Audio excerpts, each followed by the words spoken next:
sharing? Yes or no? Okay. So in the fourth unit we are moving with the agents of contamination. Agents मतलब जो किसी चीज को लेकर transfer करते हैं, जैसे हमारे यहाँ होते हैं ना एजेंट, जिनके थ्रू हम सपोज करो जिनके थ्रू हम किसी से मिलते हैं उन्हें हम बोलते हैं ना एजेंट है ये. सो एजेंट्स मतलब जो किसी चीज को लेकर ट्रांसफर कर रहे हैं. किस चीज के एजेंट्स पढ़ने वाले हैं हम यहाँ पे? कंटामिनेशन के. कंटामिनेशन मतलब जो चीजों को खराब कर रहे हैं, वहां पे माइक्रोब्स मिल रहे हैं उन चीजों से. तो क्या क्या चीजों से माइक्रोब्स फैल सकते हैं, अगर मैं एकदम सिंपल लैंग्वेज में इस चीज की मीनिंग बताऊं तो सबसे पहले इन्फेक्शन एंड डिसीजेस. ठीक है, ये पढ़ने वाले हैं. तो इन्फेक्शन मतलब क्या होता है? इन्फेक्शन जो है तो entry and multiplication of microbes in the body. एक माइक्रोब की, ठीक है, माइक्रोब मतलब होता है माइक्रो ऑर्गेनिज्म जिसे हम अपनी नेकेड आई से, खुली आंखों से नहीं देख सकते. First thing. The second thing is कि माइक्रो ऑर्गेनिज्म हर कोई हार्मफुल नहीं होता, बट जो हार्मफुल होता है माइक्रोब उसको पैथोजन बोलते हैं. और जब ये हमारी बॉडी में एंटर करता है, ठीक है, when it enters our body, ठीक है, जैसे ये क्या करेगा, ये बॉडी में एंटर करेगा एंड स्टार्ट मल्टीप्लाइंग. क्योंकि अल्टीमेटली ये क्या क्या करता है, ये वहां पे सेक्सुअल या एसेक्सुअल रिप्रोडक्शन के थ्रू खुद को मल्टीप्लाई करने लगता है. And via this process it is known as कि वहां पे इन्फेक्शन हो रहा है. नाउ डिसीज की बात करें तो व्हाट इज डिसीज? तो ये क्लिनिकल मैनिफेस्टेशन है साइन एंड सिम्टम्स का, जो कि इन्फेक्शन का होता है. किसी भी में अगर कोई इन्फेक्शन हुआ तो उसके अपने साइन एंड सिम्टम्स होते हैं जिसे हम डिसीज के फॉर्म में लेते हैं. तो we are moving with the chain of infection, कि क्या चेन है इन्फेक्शन की, एजेंट ऑफ इन्फेक्शन की किसकी वजह से फैल रहा है, देन मोड ऑफ ट्रांसमिशन, कौन सी ऐसी चीज है जो उसे फैला रही है, एंड दी होस्ट. होस्ट मतलब जहां पे वो माइक्रो ऑर्गेनिज्म रहता है उसे होस्ट बोलते हैं. तो इतना क्लियर है? Yes ma'am. कोई डाउट है क्या इसमें? आई थिंक नहीं होगा. ठीक है, आगे बढ़ते हैं. सो नाउ एजेंट्स की बात करें, कुछ डिसीजेस के एग्जांपल्स यहाँ पे दिए हुए हैं. तो वायरस, ठीक है, वायरसेस जो हैं उनकी वजह से क्या फैलता है? इन्फ्लुएंजा, पोलियो, मीजल्स और एड्स. ये कुछ ऐसी डिसीजेस है जो वायरस की वजह से होती है. अब रिकीटेशिया, रिकीटेशिया की वजह से क्या होता है? टाइफस हो जाता है और क्यू फीवर होता है. टाइफस सुना है आप लोगों ने? हाँ या ना?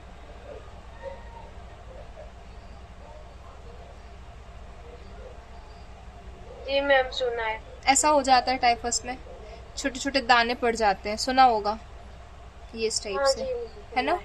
सो ये एक बैक्टीरियल इन्फेक्शन है. रिकीटेशिया की वजह से होता है, उससे टाइफस और क्यू फीवर होता है. देन बैक्टीरियल इन्फेक्शन देखे तो कोलेरा हो गया, ठीक है, टाइफाइड हो गया और टीबी हो गया. ये बैक्टीरिया की वजह से होते हैं. फंगस की बात करें तो स्किन के जो इन्फेक्शन हैं, जैसे रिंग वॉर्म हो गया या ओरल थ्रस्ट हो गया. मतलब ओरल थ्रस्ट ऐसे समझो कि ओरल थ्रस्ट, देखो मैं दिखाती हूँ आपको फंगस का इन्फेक्शन, तो वो आप लोग को देख के ज्यादा से समझ में आ जाएगा.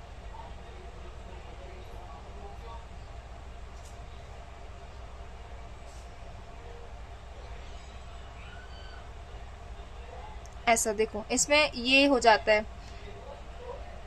ये तो सीवियर है, इसमें एकदम वाइट टंग. ये जो वाइट टंग दिख रही है ना, गट प्रॉब्लम की वजह से नहीं, ये इन्फेक्शन की वजह से हुई है. ये इसको ओरल टाइफस बोलते हैं, ठीक है, थ्रस्ट बोलते हैं, सॉरी टाइफस बोल रही हूँ, ट्रस्ट बोलते हैं. सो ये फंगस इन्फेक्शन है. Then protozoa, protozoa irregular structures होते हैं, जैसे अमीबा होता है ना वैसा. ये इस टाइप की जो माइक्रो ऑर्गेनिज्म है वो क्या क्या कॉज कर सकते हैं? मलेरिया, अमेबिक डायसेंट्री, अमेबिया की वजह से होता है जो, और कालाजार. सुना होगा आपने कालाजार, इसको हिंदी में कुछ तो बोलते, काला वो क्या तो बोलते, मुझे याद नहीं आ रहा, अभी नहीं आएगा, इतने में नहीं आ रहा. तो देन मेटाजोअल पैरासाइट्स, ठीक है, मेटाजोअल पैरासाइट्स मतलब जो अंदर इन्फेस्ट करके रह रहे हैं. तो हुकवर्म हो गया, टेप वर्म हो गया, फिलेरिया हो गया. हुकवर्म ऐसे वर्म जिनमें हुक्स होते, टेप वर्म जो टेप जैसे स्ट्रक्चर के होते. ठीक है, मैं आपको टेप वर्म मैं दोनों दिखा देती हूँ, तीनों दिखा देती हूँ, ठीक है, तो याद हो जाएंगे. हुकवर्म में हुक्स होंगे, देखो ऐसे दिखते हैं ये रियल हुकवर्म है. अब इनके ये हेड पे आपको दिख रही है हुक्स हैं, ठीक है. ये इंटेस्टाइन में देखो, ये दिख रहा है ब्लड, यहाँ पे हुक, अपने हुक जो है ना उससे सक करते हैं ब्लड को, इंटेस्टाइन में घुस जाते हैं. एंडोस्कोपी से देख रहे हैं इसको. देन हुकवर्म के बाद क्या नाम था? Tape warm. टेप वॉर्म देखो टेप जैसा होता है, इसलिए इसका नाम टेप वॉर्म है. दिख रहा है टेप जैसा? जी मैम. और एक और वॉर्म होता है फिलेरिया।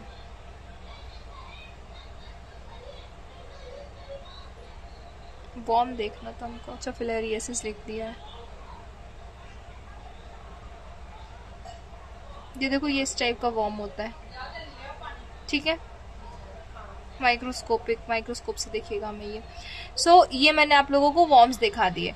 आपको पता है पहले के टाइम पे ना जो फीमेल्स होती थी ना, नॉट इन इंडिया, या हम यूरोप साइड की बात कर रहे हैं, तो आप लोगों को ये चीज़ तो पता होगा, जो फैशन है, जो उस टाइम पे क्या था ना, यूरोप साइड में फीमेल्स ना वॉर्म्स की टैबलेट खाया करती थी, ठीक है। वॉर्म्स की टैबलेट क्यों खाती थी? कि उनके पेट में वॉर्म हो जाए, जिसकी वजह से वो जितना भी न्यूट्रिशन खाए वो वॉर्म खा ले, इससे वो कभी मोटी नहीं हो पाएंगे, वो कितना भी खाना खाएंगी। तो वॉर्म्स की पिल्स खाती थी। फिर वो वहाँ की गवर्नमेंट ने बैन किया उसको, क्योंकि वॉर्म्स की वजह से और भी चीज़ें देखी जा रही थी। देन एक्टोपैरासाइट्स, ऐसे पैरासाइट जो बॉडी के बाहर रहते थे, जैसे लाइस, जुए हो गए, और स्कैबीज। स्कैबीज आपने नहीं देखा होगा शायद, दिखा देती हूँ मैं स्कैबीज। और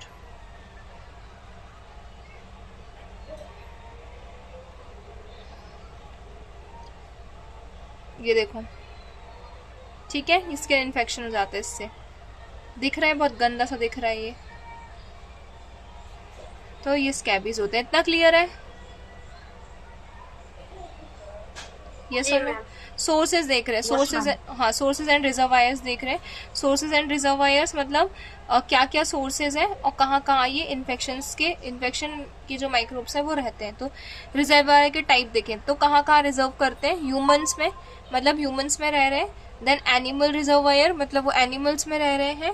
देन नॉन लिविंग रिजर्वायर, मतलब ऐसी जगह पे रह रहे हैं जहाँ पे लाइफ नहीं है, लाइक सॉइल एंड वाटर, ठीक है। ये रिजर्वायर्स आप लोग याद कर लेना। देन ह्यूमन रिजर्वायर की कैटेगरीज की बात करें तो क्लिनिकल केसेस में देखें सिम्टम्स प्रेजेंट होते हैं।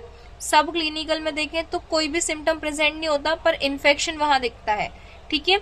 लेटेंट इन्फेक्शन के केस में देखें तो इन्फेक्शन जो है वो डॉर्मेंट होता है। डॉर्मेंट मतलब आप लोग को पता है क्या होता है?